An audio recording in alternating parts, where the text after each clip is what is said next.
Hello, welcome everybody to Vrushali owner house online platform. तर मैत्रिणींनो सगळ्यांचं स्वागत आहे. आजचा आहे आपला तिसरा दिवस. 2 दिवसामध्ये तुमच्यात काहीतरी इम्प्रूव्हमेंट झालेली असेल असा मला अंदाज आहे. तुमचा रिस्पॉन्स तर खूप छान येतोय. तुम्ही काम पण करा, नुसतं मला रिस्पॉन्स देऊन प्रश्न विचारून नाही, विचार करण्यापेक्षा कृती करण्यावर भर द्या. ओके, सो कालचा मुद्दा तुम्हाला सगळा क्लिअर झालेला आहे. परवाचा पण व्यवस्थित झालेला आहे. आजचा आपण तिसरं जे आपल्याला चॅलेंज आहे, जे आपण सगळे फेस करतो किंवा हा एक अडथळाच आहे आणि हा मेजर आहे. म्हणजे आजपासून ना साधारणपणे असं समजा की 15 दिवसापर्यंत आपण मेजरच इश्यू डिस्कस करणार आहोत, जे आपले नसतात, जे आजूबाजूचे असतात आणि ते आपल्या माइंडवर कसे इफेक्ट करतात ते मी तुम्हाला सांगणार आहे. समजलं? So stay connected till last. आवडलं तर लाईक शेअर सबस्क्राईब करा.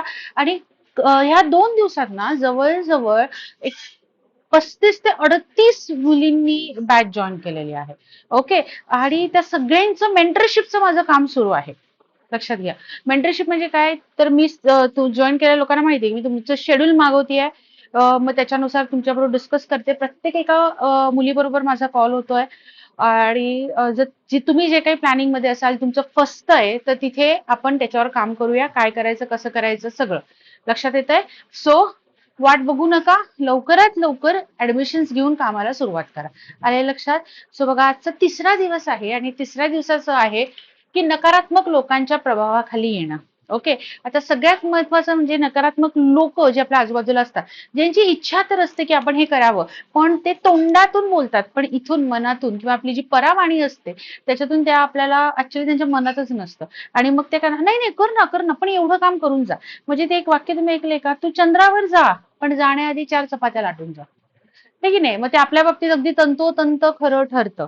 मग ते नकारात्मक नाही, ते आपलं कर्तव्य आहे. पण असे खूपसे लोक आहेत. मग सगळ्यात पहिले म्हणजे आपले सासरचे लोक, आपण ज्यांना समजतोय ते असू शकतात. आपल्या काही जवळच्या मैत्रिणी देखील असू शकतात. खूप असे घटक आहेत ज्यांच्यामुळे आपल्याला असं वाटू शकतं की नकारात्मक ते, अरे काही नाही, पैसे देऊनच जागा भरल्या जाते. नकारात्मक म्हणजे काय, पैशाने जागा भरल्या जाते. तुझं लागणार आहे का, तू तर एव्हरेज मध्ये होती. ओके, जमणार आहे का एवढा सगळा डोलारा सांभाळून, तुला तुझ्याशिवाय कोण नाहीये, हे नाहीये ते नाहीये. आणि असं काही नाहीये की प्रत्येक वेळेस सासू, मी तर अशा माझ्या मैत्रिणी बघितल्या ज्यांच्या सासवा मदत करतात आणि त्यांच्या आया म्हणतात नको बाई तुला जमणार नाही. असं देखील चित्र सध्या समाजामध्ये दिसून येत आहे.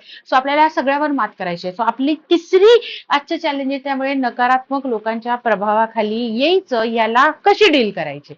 ठीक आहे, सगळ्यात महत्वाचं. सो तुम्हाला हे चित्र रूपात मी करून आणलं, त्याच्याबद्दल ऍक्च्युली मला कोणी कमेंट नाही केली की कसं वाटलं.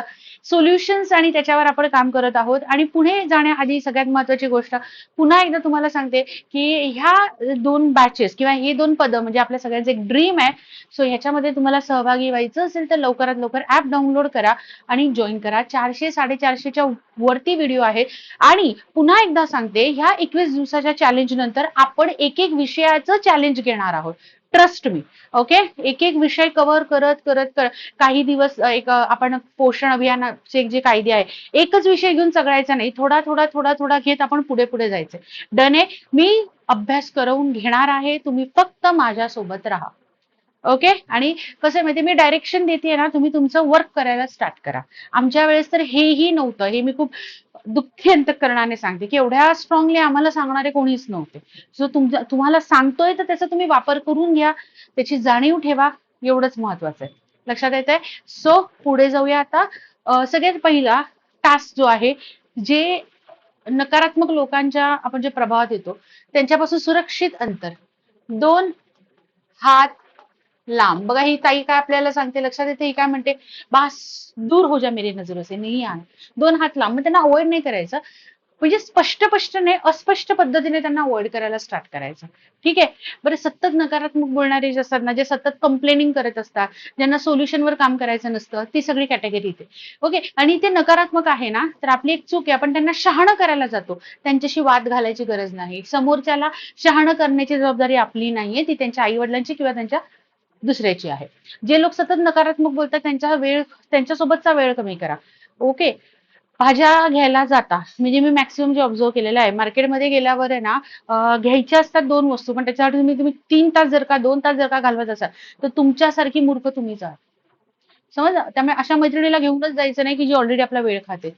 दुसरा महत्वाचा मुद्दा, तुमच्या स्वप्नांचे रक्षण करणं तुमची जबाबदारी असं मी म्हटलेलं आहे. पण जे लक्षात घ्या, स्वप्नांचं रक्षण म्हणजे काय, वच वच वच करून सगळ्यांना सांगत चुकू नका, जी बायकांमध्ये वाईट सवय असते.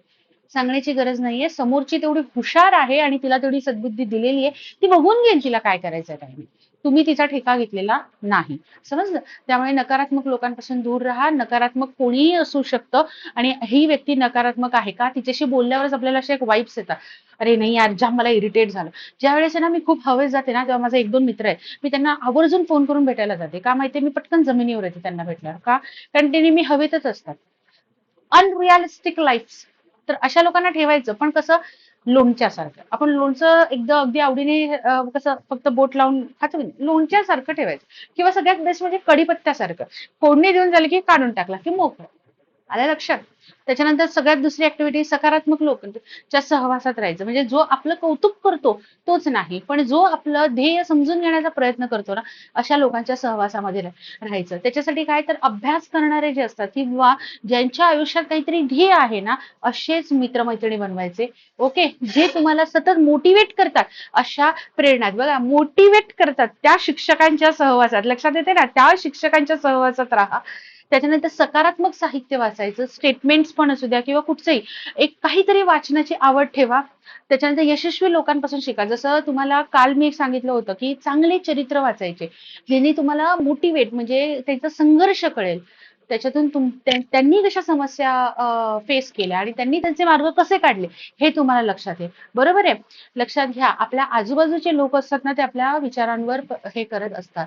ओके, त्यामुळे योग्य लोकांची निवड करणं हे सर्वस्वी आपल्या हातात आहे. Got it? त्याच्यानंतर बघा, टीका आणि सल्ला यातला फरक ओळखा. बरोबर आहे? आता टीका आणि सल्ला म्हणजे लक्षात घ्या, एखादी व्यक्ती आपल्याला समजावत असेल, पण ती रागात समजावत असेल. बरेच वेळेस मी फोनवर बोलताना प्रचंड रागामध्ये उत्तर देते. कारण काय, हा विचार करा की आपण हा व्यक्ती मला जो प्रश्न विचारतोय, तर खरोखर हा प्रश्न त्या व्यक्तीला विचारावा का? ओके, तुम्हाला असं विचार करा, अचानक एक दिवशी आराध्य दैवत तुम्हाला दर्शन दिलं महादेवाने, जगतपिता.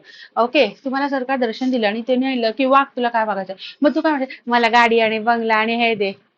हे मागणार, दर्शन दिले, काय सांगणार, प्रभू तुझ्या चरणी तुझ्या कुशीत मला नेहमी ठेव, ही मागणार, मला बंगला दे, मला गाडी दे, मला अमक दे, मला हे मागणार.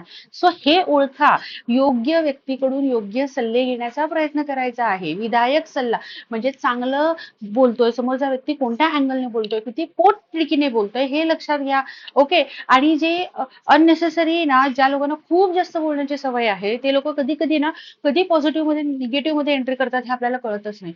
त्यामुळे नकारात्मक बोलणं टाळा. आणि प्रत्येक वाक्य आहे ना, म्हणजे एक तुम्हाला एक्झाम्पल देते, आपल्याला शाळेमध्ये अं, हा सुविचार शिकवलाय ना, हा एकच सुविचार शिकवलाय, नेहमी खरे बोलावे. आठवतंय का तुम्हाला, नेहमी खरे बोलावे? हा एक सुविचार आहे. हे एकच पॉझिटिव्ह वाक्य आपल्याला आहे, नेहमी खरे बोलावे. पण ह्याचा अर्थ काय, कधीही खोटे बोलू नये. म्हणजे आपण काय करतो, स्वतःला आहे ना निगेटिव्ह आज्ञा देत असतो, आपण तसंच करतो. ते निगेटिव्ह आज्ञा देण्यापेक्षा ना, स्वतःला पॉझिटिव्ह आज्ञा द्या. म्हणजे आज मी लवकर उठणार नाही, आज मी लवकर उठणार नाही, आज मी लवकर उठणार नाही, म्हणजे अभ्यास करू. त्याच्यापेक्षा असं बोला, आज मी माझा अभ्यास पूर्ण करून उठणार आहे. आहे आणि नाहीचा वापर कसा करायचा हे शिका. त्याच्यावर आपण हवं तर एक स्वतंत्र सेशन नक्की घेऊ. म्हणजे आपले एक लाईव्ह काही क्वेश्चनचे सेशन्स होणार आहेत, माझ्या प्लॅनिंग मध्ये आहे. त्यावेळेस तुम्हाला ती गोष्ट लक्षात येईल. आलंय लक्षात? पुढे बघा, तुमच्या ध्येयाची रोज आठवण करा. म्हणजे समोर लिहिलेलं असलं पाहिजे भिंतीवर, असं असली फालतूगिरी काहीच करायची गरज नाही. एकच ध्येय असलं पाहिजे. ऍपमध्ये बॅच कशाची विकत घेतली आहे? तलाठीची घेतली आहे, अंगणवाडीची घेतली आहे, आरोग्य सेवकची घेतली आहे. जी बॅच विकत घेतलेली आहे तेच तुमचं ध्येय असलं पाहिजे. ध्येय स्पष्ट करा, ते लिहून ठेवायचं, पण ते स्वतःच वाचायचं, नवऱ्याला पण वाचायला द्यायचं नाही. रोज थोडी प्रगती, छोटे छोटे गोल्स अचीव्ह करायचं, स्वतःला सतत मोटिवेशन ठेवण्याचा प्रयत्न करायचा.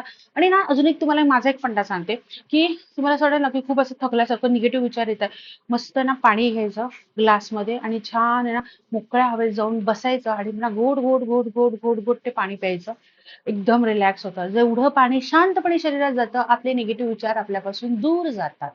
आलंय लक्षात? ओके, आणि कुठच्याही परिस्थितीने हार नाही मानायची. प्रत्येक दिवस आपल्या मनासारखा असणार नाहीये हे लक्षात ठेवा. पण आहे तो दिवस आपल्या मनासारखा कसा करायचा हे आपल्या हातात असतं आणि ते करता येतं. अगदी 100% अचीव्ह नाही होणार, पण 100% वाईट करण्यापेक्षा 30-40% दिवस चांगला करणं हे आपल्या हातात आहे आणि आपण ते करू शकतो आणि ते करायला पाहिजे. Got it? ओके. त्याच्यानंतर बघा स्वतःच्या प्रगतीवर लक्ष केंद्रित करायचंय. म्हणजे इतर लोक काय करतात यापेक्षा आपण दररोज काय करतो हे लक्षात घ्यायचंय. ओके. डेली ऍक्टिव्हिटी महत्वाची आहे. Daily activity. Okay. Daily activity ह्याच्यासाठी महत्वाची आहे की आपल्याला रोज काही ना काहीतरी केलं तर आपल्यात थोडी थोडी प्रगती होणार आहे. ओके. इतरांशी तुलना करणं थांबवायचं आहे. लोकांचं मत आपल्याला प्रत्येक वेळेस ग्राह्य धरायचं नाही. 2 कानांचा वापर इथे करायचा, ऐकायचं सोडून द्यायचं. जो योग्य वाटेल तेच घ्यायचं. स्वतःवर विश्वास ठेवायचा आणि कंटिन्युटी खूप मॅटर करत आहे. लक्षात येतंय? सो आजच्या ह्या दिवसासाठी तुम्हाला जे काही महत्वाचं आहे बघा, आज संडे आहे. रिलॅक्सली विचार करा. एक डायरी करा स्वतःतले. मी जे सांगते ना त्याच्यापेक्षा अजूनही तुमचे काही प्रॉब्लेम्स असतील ते मेन्शन करा. लक्षात आहे आपण काय बुकला नाव दिलं होतं? माय रूल्स, राईट? माय हॅबिट्स, माय मिस्टेक, माय रूल्स. बरोबर की नाही? माय मिस्टेक, माय रूल्स हेच नाव मी तुम्हाला काल सजेस्ट केलं होतं. तर ती वही म्हणजे तुमची सेल्फ इम्प्रुव्हमेंटची वही आहे, हे विसरू नका. लक्षात येते? पुन्हा उद्या ह्याच टायमामध्ये आपण भेटणार आहोत. काळजी करू नका. अभ्यास करत राहा.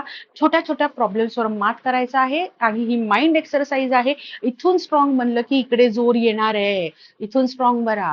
हो की नाही? ते एक व्हिडिओ आलेला 80 वर्षाची आजी आहे म्हातारी अशी कडकी आणि ती 30 किलोची घंटा देवळात वाजवते. मला ते रील मध्ये आलं होतं. आय डोंट नो AI की काय, पण मला त्याच्यातून एकदम प्रेरणा मिळाली की ही बाई म्हणजे लक्षात घ्या अध्यात्मामध्ये किती मोठी ताकद असते. की जिला स्वतः तिचं वजन पण 30 किलो होतं की नाही मला हे शंका आहे, पण ती वाजवत होती जोर जोरात जोर जोरात.